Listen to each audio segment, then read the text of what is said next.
Well, let's now connect with Mr. Lalit Jalan, Chief Executive Officer of Reliance Infra. Mr. Jalan, good morning. Thank you for joining us.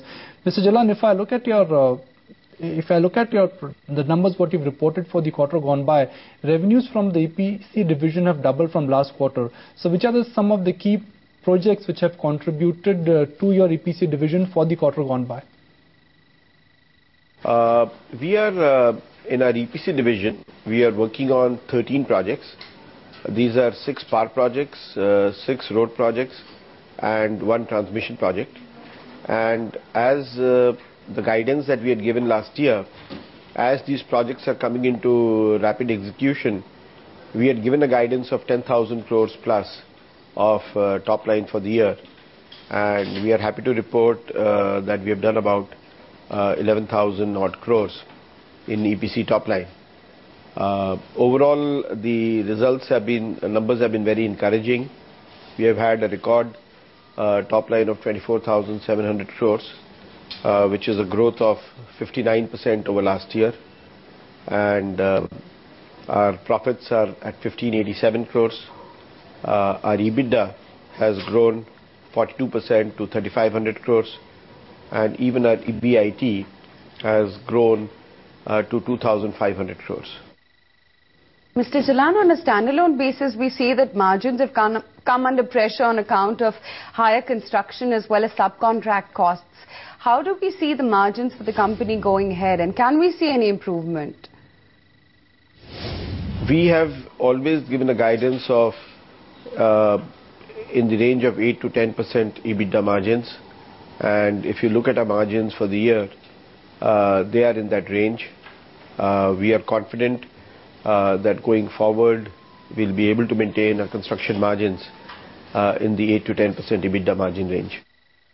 Mr. Jalan, the EPC business has done rather well for you, but if I look at what you have reported in your power vertical for the quarter gone by, why is that Reliance Infra has reported a drop there? There are 2 factors.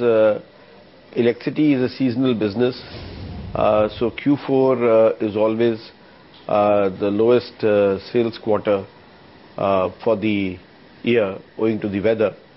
And since we are supplying in Bombay and Delhi, which are cities, you'll find Q4 sales are always the lowest. In terms of prices, Bombay has been a little lower than last year owing to lower cost of power purchased, and Delhi is a little higher. Mr. Jalan, what's the update on the collection of arrears for power consumers, and how much has been collected and how much is left, if you could give us details? We haven't started collecting the arrears at all. The regulator had approved regulatory assets of 2,316 crores up to FY11, and together with interest accrued at the SBI PLR, we have given a plan to the regulator to realize this recovery from the various consumers over a 6-year period. The entire amount totaling would be about 4,800 crores with interest. So the proposal is already with the regulator, and we expect approval on that very shortly. Now, there are some reports that the ceiling project part 2 has been shelved. So how will this change life for Reliance Infra? I'm sure you've invested in that project upfront, and how are you planning to recover your costs? We are still in discussions with MSRDC and the government of Maharashtra to find a solution to the ceiling project. For reasons as mentioned in various media reports, the project is not doable in the current form owing to various issues like viability gap funding, state support agreement, and things which were agreed at the time of signing of the concession agreement. So we are in discussions with MSRDC and the government to find a way forward for this project. And what about the update on Mumbai Metro Phase 1? When will it start operations and revenue potential as well? Mumbai Metro 1, we have completed 92% of the civil works. We expect the entire project will be operational by the end of this financial year.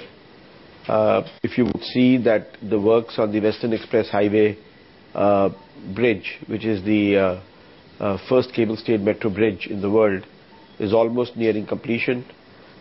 Even the bridge over the Andheri tracks is under construction. So by the end of this financial year, we expect the metro to be operational.